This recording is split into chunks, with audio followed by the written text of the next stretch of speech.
Welcome in, everyone, and thank you for listening to the 90th ever episode of the Missouri Sports Podcast, brought to you by 106 Apparel and recording from the Revel Advertising Studio in beautiful Springfield, Missouri. I'm one of your hosts, Cameron Albert, alongside my good friend and fellow Mizzou fan, Kyle DeVries. How are you doing today, Kyle?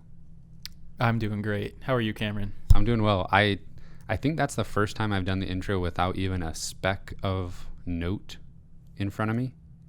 Even if I don't type it out, usually I have like just a couple things to remind me. But I think I got it all right, except I realized, obviously, right as I got into it, that I didn't know what episode this was. And producer Cameron's nod said, yep, it's 90. Thank you for being prepared, producer Cameron. But I'm doing well. I got a little sun today. Yeah, you look a little toasty. Getting ready for Memorial Day weekend, so it's nice to be out in the nice weather and get ready for barbecuing season, even though it's going to be rainy this weekend. But yeah, I barbecued yesterday. You're ready for barbecuing season. Yes, we're back in the studio today. I drove my car here, so that means it's fixed. The brake is fixed. The ABS system is fixed, and I thought it was going to be like a new ABS module, but they were like, you need some new belt, $30. Wow. It's like, well, that never happens. Yeah. So that was prime. You'll have to give me the name of that shop later. I actually will. I'll hook you up. All right. Yeah, because you never know when you take your car someplace. It's always like that. They're little mom and pop shop. It's prime. Nice. As someone who enjoys cars but doesn't know how to fix anything about them, typically, it's always just kind of rolling the dice when you take it to a place. You're like, there's something wrong. Please fix it, and please be honest. If you would, that would be great. Well, I know we used to drive the same kind of car. I won't try to say any bad names. I won't say the brand name, but I know we used to drive the same kind of car, and I used to take it to that dealership for stuff sometimes. I'm never doing that again, I can tell you that. They upcharge everything. It's insane. Yeah, well, that's where that's they make their money. Probably any dealership. Yeah. It's been not super great news week, but we have some news items to talk about. Probably going to be a little bit of a shorter episode. I guess we'll start it off with Xavier Pinson. Almost definitely, it sounds like apparently he announced on Instagram that he is back, folks. So that's great. That is great. I didn't actually see him saying it or hear it, but everybody's pretty much acting like it's confirmed. Yeah. So we're going to treat this as confirmation until we hear otherwise, which we most likely will not hear. Yeah, some of the beat writers are doing their sources are telling me kind of thing. And, a lot of people said that they saw his Instagram live where he indicated that he would probably be returning. So, and, he's kind of dropping some hints here and there that we've talked about. So anybody who knows anything about basketball knew he was coming back anyway. So. That's definitely true, Cameron. Yeah. I think there was a little bit of a panic whenever we found out that Drew Buggs was being recruited by Missouri, and he, said in an interview with Power Mizzou that he was being recruited to come in and run the offense. So obviously we immediately start thinking, well, we already have people that can run the offense, so why is this guy coming in? But so that was probably a little bit of a false alarm, but I think it was worthy of at least a thought. Are we going to have some roster turnover? But Drew Buggs is just going to provide probably some depth, and we'll see what kind of role he carves out, but he's probably not going to start. Yeah, that's actually interesting. I want to circle back around to Xavier Pinson and what he brings to the table next year as a junior, but since you brought up Drew Buggs and kind of where he fits into everything, Pinson plus Drew, do you see them being on the court all together at the same time very often? I mean, I'll let you answer, but who's going to put the ball in the basket, in that situation, but also who's going to put the ball in the basket if those guys are not on the floor? Drew. I don't see that happening very often. I think we have enough like wing type players to where we really don't need more than two of those players being on the court at the same time. But you never know. I'm sure that it'll happen at some point, but I don't really see why that would be necessary. I could see a situation where Drew Buggs does end up being relied on to run the offense, And then X and Drew Smith are, sent out to the wing a little bit more to play off the ball. But I don't know. I think we will see some instances, maybe some special situations where a 3 ball handler lineup will be utilized. I think you definitely have to kind of just get the number system out of your mind, Right. the 1, 2, 3s and all that, and just really think about it as positionless basketball. Maybe if the other team's pressing and you want more ball handlers on the floor or something like that, I'm sure we'll see some kind of scenario where all 3 of them could be on the floor. Yeah, having basically 3 point guards and then 2 forwards on the floor would be, that sounds fine with me, as long as, like I said, as long as somebody can put the ball in the basket. And so if Pinson and Drew Smith are getting into the lane and making open jumpers when given the opportunity, then you maybe don't need as much ball handling or offense creation out of those 2, and they can maybe look to create their own shot if Drew Buggs is the one that's creating shots for everybody else. But you still have Mark Smith as a wing type guard, not really a primary ball handler, but he's gonna, as long as he's shooting the ball decently, he's gonna get his minutes. We know Konzo loves his defense, so I think with the addition of Drew Buggs, we might see Mark Smith, Torrance Watson, Javon Pickett. I gotta think one of those 3 guys maybe just sees the floor a little less than they have in the past year or 2, and assumingly that's probably Torrance Watson, but unless we just really get creative with the lineup. But that's a lot of guards, and none of which, obviously some of those, Drew Smith and Xavier Pinson, outside of that, none of those guys are blowing you away, so right. Might just kind of be the hot hand. Yeah, and I don't know if you saw recently the little kind of highlight reel that the Mizzou Hoops accounts tweeted out or posted with Drew Buggs, and they kind of put him into making plays. They used video of him making plays, and then he would pass the ball, and then Mitchell Smith would catch it and dunk it or something like that. Even without the hairstyle and the visual appearance, it looked exactly like Drew Smith. Mm-hmm. It looked exactly like the plays he's made already this past season for Missouri. So just from that little highlight reel, not really diving too deep into film, it looks virtually like 2 of the exact same player. And their KenPom profiles kind of back that up a little bit, with Drew Smith being more efficient as a shooter. But I don't know. It's just interesting to, be basically a little bit redundant in that area. And I think, which perfectly explains why I think we were maybe a little bit panicked about some right. potential roster turnover, because it is redundant. But maybe we'll see, we'll be surprised, and how they use a certain lineup.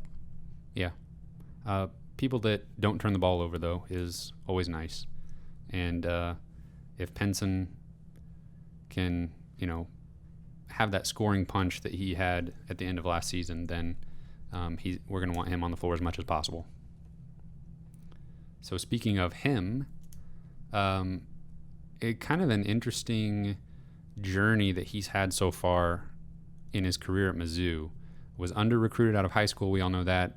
Many teams will look back and wish they had offered him and wish they had recruited him harder. He ended up at Missouri, and basically his whole time here, if you polled random Mizzou fans, they would probably kind of always have him on their short list of players that may not complete all 4 seasons at Mizzou. And even though every step of the way he's reassured them that he's going to be a Tiger and loves Konzo Martin, loves the way he's been coached at Missouri. And there were some things he said this past season around the time that Mario McKinney transferred that kind of solidified that in my mind, at least, that unless he's going pro, I don't see him leaving Missouri early as far as a transfer goes.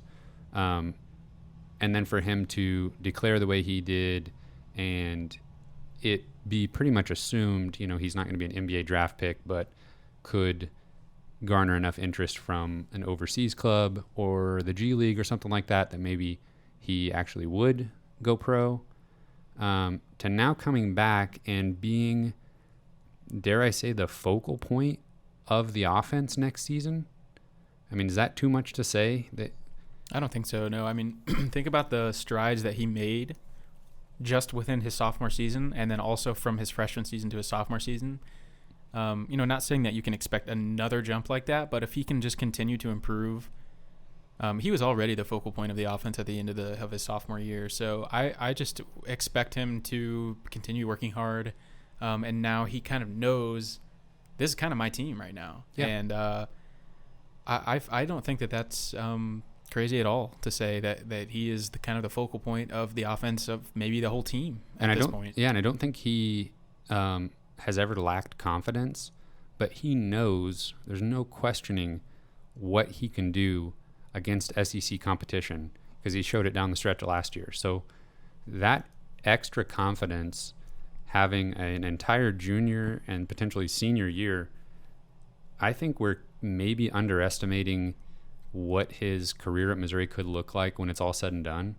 And just, I don't want to get too terribly excited for what's to come when it's so in doubt all the time. But I think he, out of anybody on the roster right now, has the best opportunity to, have a career that's looked back on as being one of the best in quite a while. Mm-hmm. You want me to pull up this tweet about returning production? Oh, sure. That was Matt Harris, great follow on Twitter. If you're listening to this, you probably already follow him on Twitter, but he's with Rock'em Nation. Mm-hmm. Yeah, I think we've cited his tweets here fairly often recently, but he did a little research on returning production in the SEC, and he said, with Xavier Pinson back, here's a snapshot of Mizzou's returning production and SEC rank. They're going to rank third in minutes returning, first in possessions, first in shots, first in 3-point field goals made, first in points, first in assists, first in steals, and then they're pretty well ranked in a couple of other categories as well. So all that to say, Missouri really has a lot of production returning. You can say that it's exciting. You could also say it's not that exciting because the players that are returning, a lot of them haven't been that great. But so they've been young. They have had time to develop a little bit. But either way, Missouri has a lot of experience coming back next year with Xavier Pinson returning. Did I hear you correctly? First in 3-point field goals made returning? I'm pretty sure that's what you said. I kind of was like, interesting when I read that, but let me double check. Because that would be surprising. I don't know. It just maybe could be a little bit coincidental just with the players that departed the SEC. First in 3-point field goals made. Sure. So 86% of their 3-pointers that were made last year are returning. Those players are returning. And that's the best. That's the highest percentage returning of any SEC team. Yeah, that makes sense. Still a little surprising.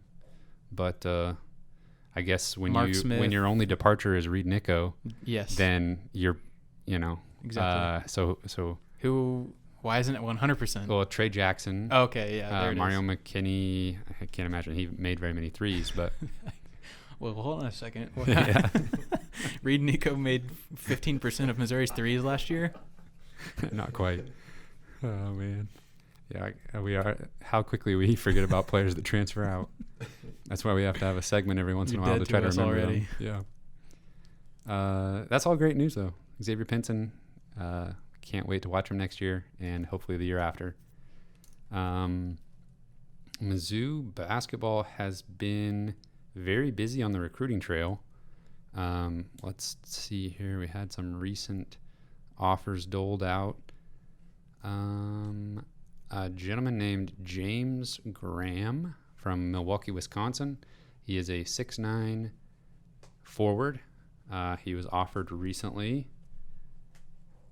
And looks like he also has offers from Maryland, Florida State, among others. Yeah, some of those high major offers I think have come in the last month or two, but yeah, he's kind of an interesting prospect. He's not super highly ranked, but he's kind of a versatile forward type player. Kind of reminded me a little bit of Kobe Brown. Can shoot a little bit. He's not like super explosive, but he definitely shows that he can maneuver. He can shoot decently. So might develop into a nice college basketball prospect for sure. Of course, class of 2021 there. We also, I don't think we've talked about David Joplin from Brookfield, Wisconsin. Another forward. He's 6'7", and let's see. Looks like maybe Butler, Georgetown, UNLV. Some offers there along with Missouri. Again, a very according to the recruiting websites and such, he's basically an unranked player at this time. So he seems to me as a pretty good candidate to potentially that I think Missouri will take more seriously, or I think they'll probably make him a priority. We'll see. Maybe it's not a bad idea to target some of these unranked guys that maybe could be a diamond in the rough. But going from unranked to, let me find him here, top 20 in the nation. It's like they do seem to offer like the totally unknown or like the top 10, 5-star players. We Missouri has an offer out to Patrick Baldwin, number 3 in the country in the class of 2021, but also a new one to Peyton Watson. Again, a forward wing player. He's listed at 6'7", from Long Beach, California. Interestingly, same high school that Drew Buggs attended, although it doesn't appear, if I'm thinking about this correctly, they wouldn't have overlapped at all. And even if he did come to Missouri, they would not overlap here because Drew Buggs is a graduate transfer. But number 18 in the country, according to 24/7 Sports, number 7 small forward, and the number 1 player in the state of California. He's a 5-star recruit, listed at 6'7", offers from Arizona, Washington, Arkansas, Arizona State, and Georgetown. That makes a lot of sense, right? I don't know.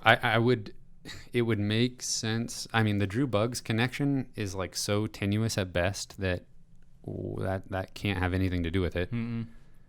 If they, had played together and then would play together, then that makes more sense. That would make a lot more sense, and I would be like, oh yeah, maybe there's a connection there, Mm-hmm. Get him on board.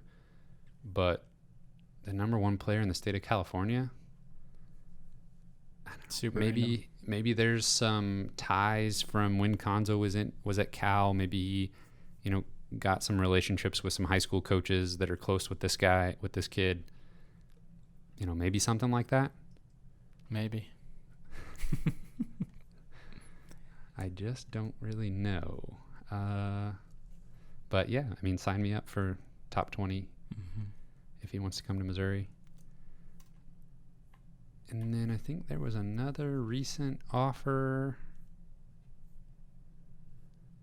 Legend Geeter. No R. There only one R at the end.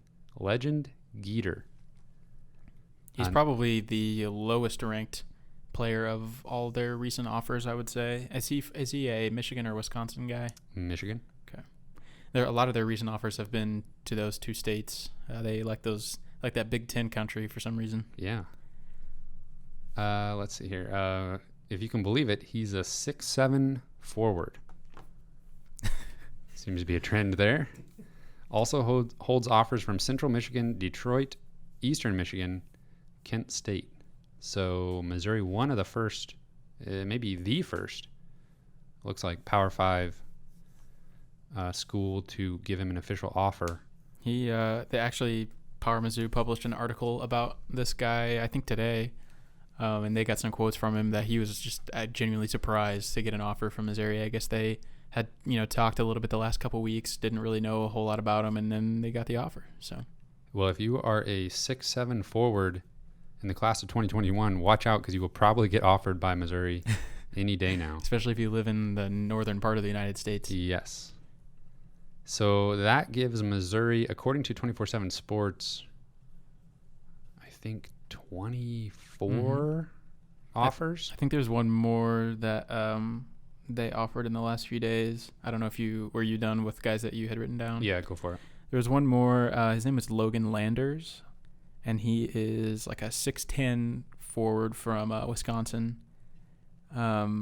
I watched a little bit of his film. He's an interesting prospect, and it looks to me like a guy who will go to a higher program than Missouri, but because he is very mobile for a 6'10" guy and shoots the three pretty well, I'm honestly a little bit surprised he's not higher ranked than he already is, but you never know. That would be a great prospect, I think, to get involved in. Is anytime you can get a 6'10" guy that can stretch the floor and can move really well, that's seems like a pretty interesting prospect. So. Yeah, I was looking down through Missouri's offer list according to 24/7 Sports, and it's kind of interesting that it's top 100 guys for the most part, and then not ranked. Which is literally opposite from what we've talked about. It seems to be what makes the most sense. I think Missouri makes their living off of Torrance Watson-like recruit. Well, and Anton Brookshire is the only one that really falls into that category, and he's committed. And obviously, Torrance Watson probably hasn't really lived up to his ranking, but I guess what I meant by that is a player in his ranking. I think he was a top 150, top 100 type player, especially one from in-state. Missouri, I think, has got to make their money on 3-4 year players like that. But yeah, these offers don't really seem to match that at all. But hey, we're not the experts. That's true. Now you can definitely find, and this is still the class of 2021, so there's time for these rankings to shift quite a bit. There's time for guys to get discovered. However, if there's not much AAU ball this summer, then the rankings are going to be a bit static. I thought about that actually with all the COVID stuff going on. You might see the big schools kind of stick to the rankings a little bit more than they usually do, kind of like we saw with the NFL draft. Those lower diamond in the rough players might not have as good of a chance to be discovered with less activity going on. Yeah, that'll be actually something to keep an eye on, because I think we might also see, because there will be less discovery happening, there'll probably be fewer offers going out, throughout the course of the summer.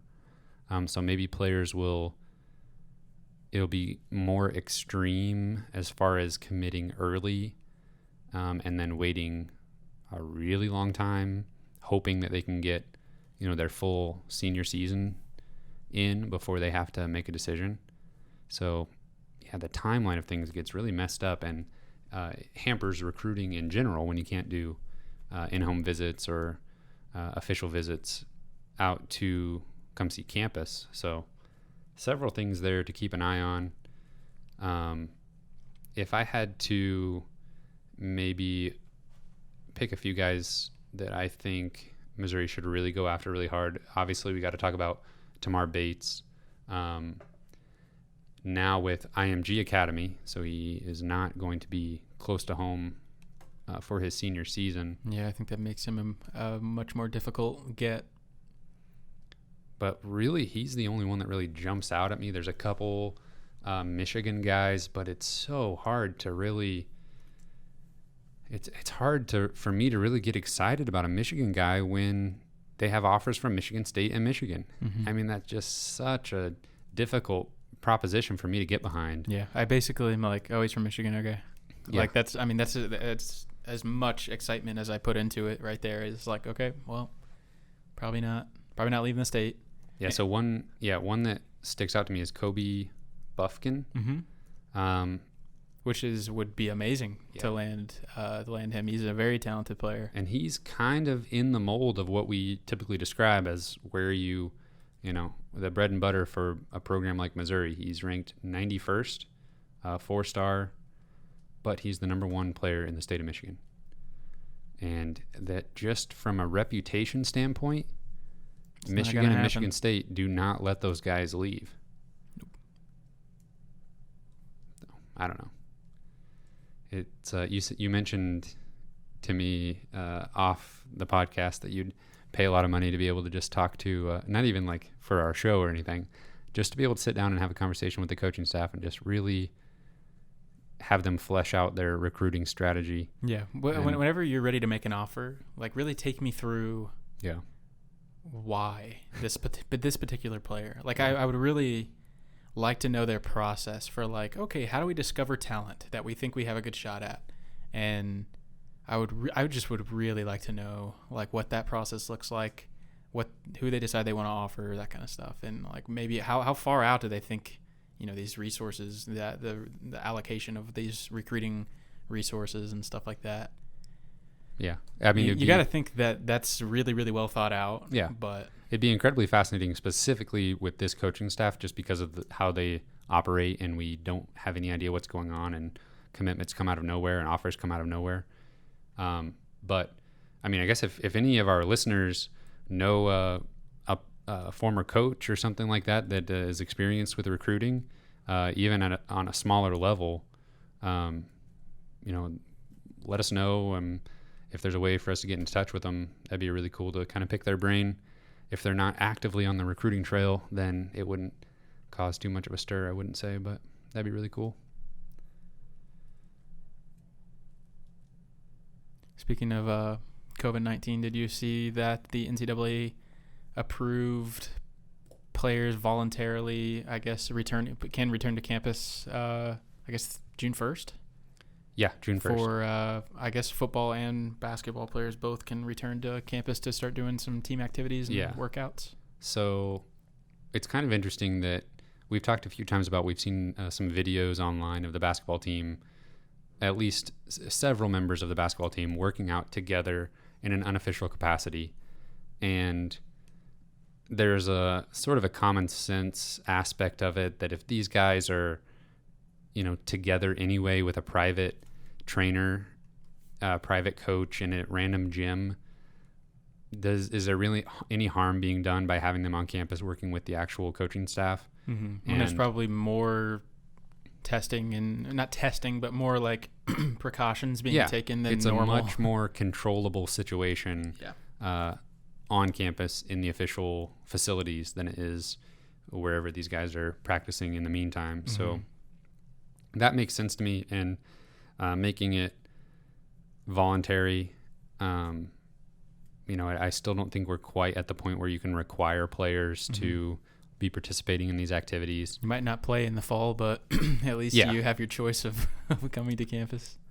And what the NCAA says, it also, doesn't mean anything if states or counties or whatever municipality, that can trump whatever the NCAA says. So if they're just not allowed to have the gyms open yet because of the local government, then it doesn't matter what the NCAA says. You're not going to be practicing or anything. Mm-hmm. I don't know if you've noticed, one member of the football team in particular has been really outspoken on Twitter about this whole thing, and that is Daniel Parker Jr. He's very active on Twitter, and he's just kind of been giving his thoughts every once in a while. And it's just kind of interesting to see sort of what's going through his head. And that's probably, there's no reason to think that that his opinions are pretty commonly held amongst college athletes. And just to kind of paraphrase several tweets, it seems like he kind of has an attitude of, why are we so eager to resume football activities? And he seems to think that it's because that's where the money is. Mm-hmm. And everybody knows that's the case. Nobody's clamoring to have, I don't know, I don't want to throw any sport under the bus, but non-revenue sports are not really being talked about the way football and basketball are, especially football, since the next season of those two to come up. So I can see where he's coming from. He's the one that's physically going to be out there doing it. Mm-hmm. But it's just kind of interesting to see him so outspoken and engaging with Twitter followers, some of whom don't care, are much more interested in just seeing basketball or seeing football being played on the field than anything else. I'm sure, yeah. Yeah, he seems concerned, and I think that's reasonable. And like you said, considering he's the one that's actually going to be interacting with people that are traveling and people that are interacting with other people who've been traveling and all that stuff. That makes sense.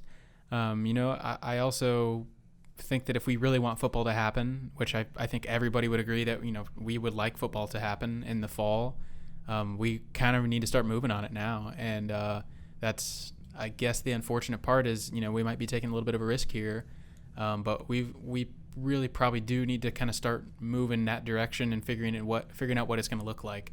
Because football season, in the grand scheme of things, really isn't that far away. Right. And a lot more goes into it than just playing the games on Saturday.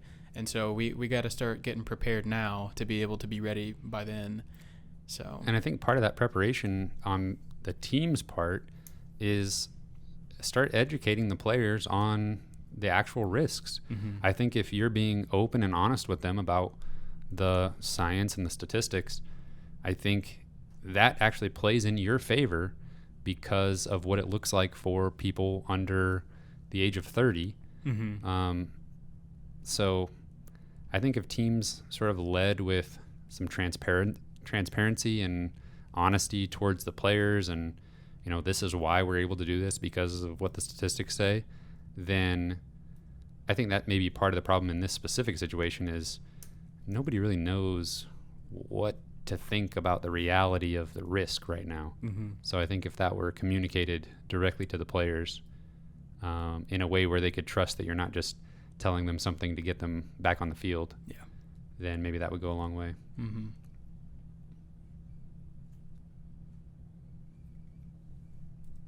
Any other big news items? This is going to be a record short episode, but there just really wasn't that not a lot going on right now. That bombshell news story that we could spin a whole segment out of. Mm-hmm. Yeah, I think we're nearing the end of May, so obviously getting close to the summer and kind of thinking about football, getting a little bit closer to the football season. So, I think in the next few weeks maybe we'll kind of start talking about some football, and I know that people would love to talk about that. Yeah. There's definitely some questions on whether we'll play football this fall, but I think that we can definitely there's things that we can talk about and things we can kind of analyze and get excited about. Well, we previewed the SEC basketball tournament literally the day before it was canceled, so nothing's going to stop us from previewing the football season. That's true. We were just trucking right through, weren't we? That's so weird to think about right now, the fact that we were like, oh well, there's gonna be an SEC tournament and Missouri's going to play Texas A&M, and then it just never happened. They actually played wasn't one or two games of the opening round played? The opening round was played. And there was fans, and then no games ever happened after that.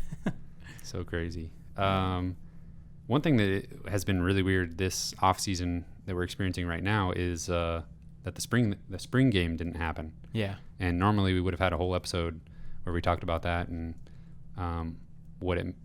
any hints it can give us towards what's to come in the regular season. So we're thinking about maybe doing something a little bit creative with since we didn't have a spring game, maybe coming up with a way to maybe analyze one anyway. So maybe look out for that, and we'll probably just expand our preseason football coverage a little bit more. Mm-hmm. Yeah, probably take a little deep dive into recruiting on probably football and basketball sides both, and so we'll keep churning out the content for you guys in the summer, and I'm sure there'll hopefully be a lot more to talk about in the next few months, and hopefully we'll keep hearing good news about the chances of playing football. You said it. I don't have anything to add. There it is right there. That's it. That's just a line. You wanna tell them where they can find us? It's like I don't even know how to wrap this up. It's so quick. Yeah. You can find us on Apple Podcasts, Google Podcasts, Spotify. We're on Twitter at Mizzou Sports Pod. We're on Instagram at Mizzou Sports Pod. We're on YouTube. Is that all? Is that my line? Did I finish it? I nailed it, right? Email us. Oh, there it is. I knew I was missing something. You can email us at MissouriSportsPod@gmail.com. Hey, he's the one that said I completed it. So. There were so many people waiting to email us, and they were like, oh, they don't have email anymore. Was that email? Yeah. Feel free to give us a like, a review, subscribe. If you're listening, share us with your friends, your Mizzou buddies. And thank you, everyone, for listening. We will see you next week.